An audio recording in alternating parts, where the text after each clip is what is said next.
जो है वो अपोजिट है सेंट्रलाइजेशन वर्ड का, और इसका मतलब होता है सिस्टमैटिक डेलीगेशन और dispersible of authority at all levels of management and in all departments of the organisation. जब हम उसे प्रॉपरली सिस्टमैटिक वे में डिस्ट्रीब्यूट करते हैं at all levels of management, मतलब top level, bottom level, middle level, जब हम डिस्ट्रीब्यूट करते हैं पावर और अथॉरिटी को एक सिस्टमैटिक वे में, तो वो डिसेंट्रलाइजेशन कहलाता है।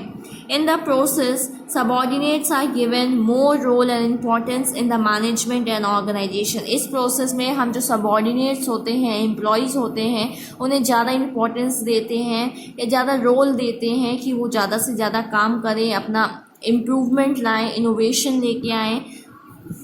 It is the top level management which decides introduction of decentralization in the organization. मतलब ऑर्गेनाइजेशन में डिसेंट्रलाइजेशन होना चाहिए कि नहीं होना चाहिए, कौन डिसाइड करता है? टॉप लेवल मैनेजमेंट डिसाइड करते हैं, जो हेड्स होते हैं वो डिसाइड करते हैं। The main objective of decentralization is to increase subordinates' role in the organization and achieve objectives of the business. इसमें ये बताया गया है कि डिसेंट्रलाइजेशन क्यों ज़रूरी होता है। इससे क्या होता है कि जो सबॉर्डिनेट्स होते हैं, एम्प्लॉयज़ होते हैं, उनकी इंपॉर्टेंस बढ़ जाती है, उनकी रोल्स, उनके काम बढ़ जाते हैं, उनका रोल बढ़ जाता है, जिससे हम अपने ऑर्गेनाइजेशन के गोल को, बिजनेस के गोल को अचीव कर सकें। Definition: the major definition of decentralization are as follows. First point, everything that goes to increase the importance of subordinate role is decentralization. मतलब जब भी कुछ ऐसी चीज़ें होती हैं जिसमें काम या रोल बढ़ जाता है सबॉर्डिनेट्स का, उसे हम डिसेंट्रलाइजेशन कहते हैं। Written by Henry Fayol. Decentralization is wide distribution of authority and responsibility to the smallest size unit that is practical throughout the organization. इसमें यही बताया जा रहा है कि डिसेंट्रलाइजेशन में क्या होता है, अथॉरिटी और रिस्पॉन्सिबिलिटी को डिस्ट्रीब्यूट किया जाता है, डिवाइड किया जाता है। किसको दिया जाता है? स्मॉलेस्ट साइज यूनिट को, या मतलब जो आपके हेड्स के नीचे होते हैं, सबॉर्डिनेट्स को दिया जाता है थ्रू आउट द ऑर्गेनाइजेशन। पूरे ऑर्गेनाइजेशन में जब हम उसको डिस्ट्रीब्यूट करते हैं उसे कहलाता है decentralisation. Written by Kate Davis. Decentralization refers to the systematic effort to delegate to the lowest levels at all authority except that which can only be exercised at certain point. इसमें यही बताया गया है कि सिस्टमैटिक एफर्ट होता है, systematic distribution होता है पावर का, रिस्पॉन्सिबिलिटी का, to the lower level, lowest level के लोगों को, which can be exercise at certain point. मतलब आपको ये पावर दिया गया तो इसका मतलब नहीं कि आप कभी भी उसको मिसयूज़ करें, जब आपको उस चीज़ का काम है तभी आप उसको यूज़ करें। Written by L.A. Allen. Fourth point, decentralization of authority is the functional phase of delegation. To the extent that authority is not delegated, it is centralized. Knutes O'Donnell. इसमें ये बताया गया है जब हम अथॉरिटी पावर को distribute करते हैं तो वो कहलाता है डिसेंट्रलाइजेशन। अब आपको एडवांटेजेस और इम्पोर्टेंस दिया गया है। Following are the importance or advantages of decentralization. First point, quick decision making. Since the workload of manager at the top level is reduced, so they are free to make decisions which are speedy in nature. देखिए अब क्या होता है, जो managers होते हैं, heads होते हैं, वो डेली काम से या रूटीन वर्क से फ्री हो जाते हैं, तो अब वो ऐसे काम पे फोकस कर सकते हैं, अपना ध्यान लगा सकते हैं जिसमें वो उनका डिसीज़न या उनकी मतलब उन्हीं को डिसीज़न लेना हो या उन्हीं को वर्क करना हो, तो अब वो ऐसे काम कर सकते हैं। तो यही बताया गया कि जब डिसेंट्रलाइजेशन हो जाता है तो जो मैनेजर्स होते हैं टॉप लेवल के, उनका काम रिड्यूस हो जाता है, और ऐसे काम में ऐसे चीज़ें जिसमें डिसीज़न उनको जल्दी लेना पड़ता है, तो उसमें वो उस चीज़ का डिसीज़न वो जल्दी ले सकते हैं। Reduces the burden of manager. The most important benefit of decentralization is that it reduces the burden of manager at top level.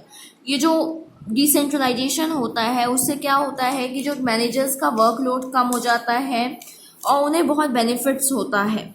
The work is assigned by the manager to the subordinate, which brings relief to the top level management. तो work किसको देना है, कैसे distribute करना है, ये managers ही decide करते हैं और ये सबॉर्डिनेट्स को काम दिया जाता है, जिससे कि जो टॉप लेवल मैनेजमेंट या मैनेजर्स होते हैं फ्री हो जाते हैं अपने काम से। Motivates subordinates. Managers or the top level management authorizes the subordinates to take decision independently, which increase their moral and motivate them towards the betterment of the organization. देखिए क्या होता है, जब टॉप लेवल मैनेजमेंट होता है या managers होते हैं, तो जब वो अपना काम सबॉर्डिनेट्स को दे देते हैं और उनको बोल देते हैं कि आप अपना डिसीजन खुद से ले सकते हैं, तो इससे क्या होता है कि जो एम्प्लॉयज़ होते हैं, सबॉर्डिनेट्स होते हैं, उनके अंदर एक कॉन्फिडेंस आता है, एक मोटिवेशन डेवलप होता है और जिससे उनके अंदर एक इम्प्रूवमेंट भी आता है उनके अंदर. Democratic management. Decentralization facilitates democratic management. It shares authority and responsibility between managers. It also avoids concentration of power. जब क्या होता है, जब आप डिसेंट्रलाइजेशन करते हो तो जो पावर्स होते हैं, राइट्स होते हैं, रिस्पॉन्सिबिलिटी होती है, वो सबके बीच में डिवाइड हो जाती है, जिससे क्या होता है कि पावर एक जगह या रिस्पॉन्सिबिलिटी एक जगह नहीं रहती है, इक्वली सबके बीच में डिवाइड हो जाती है. Helps in facing competition. Today's competition can be faced effectively only when a person is able to take and implement decision. आज का competition इतना ज़्यादा बढ़ गया है कि persons को तुरंत decision लेने पड़ते हैं और अच्छे decision लेने पड़ते हैं और उसको immediately apply करना पड़ता है. This can be performed only when the authority and responsibility of decision is provided by the organization. Thus, decentralization helps to face competition effectively. और हमको अगर कंपटीशन फेस करना है तो उसके लिए हमें अथॉरिटी और रिस्पॉन्सिबिलिटी को इक्वली सबके बीच में डिवाइड करना पड़ेगा, जिससे कि हम कंपटीशन को सक्सेसफुली फेस कर सकें. Training and development. Through decentralisation training and development is automatically directed और फॉलोड. इसमें यही बताया गया है, जब डिसेंट्रलाइजेशन होता है तो जब आपको काम दिया जाता है तो उसके लिए आपको ट्रेनिंग भी दी जाती है, आपके अंदर कुछ कुछ जो चीज़ें नहीं आती है वो भी आप सीख जाते हो, तो एक तरीके से डेवलपमेंट आता है. Decentralisation helps in providing training to subordinates and make them specialised in their work. उन्हें प्रॉपर ट्रेनिंग दी जाती है कि जिससे वो अपने काम में इम्प्रूवमेंट ला सकें और उस चीज़ का उनको नॉलेज हो सके, वो स्पेशलाइज्ड हो सके. नेक्स्ट पेज में आते हैं. Incentive to workers.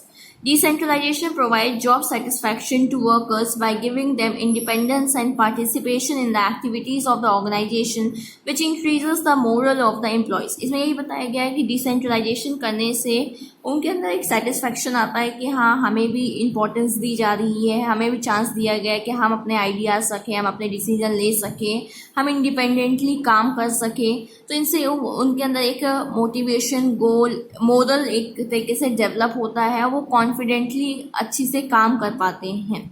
फिर आपको बताया गया है difference between decentralization and delegation. इन दोनों में डिफरेंस क्या होता है.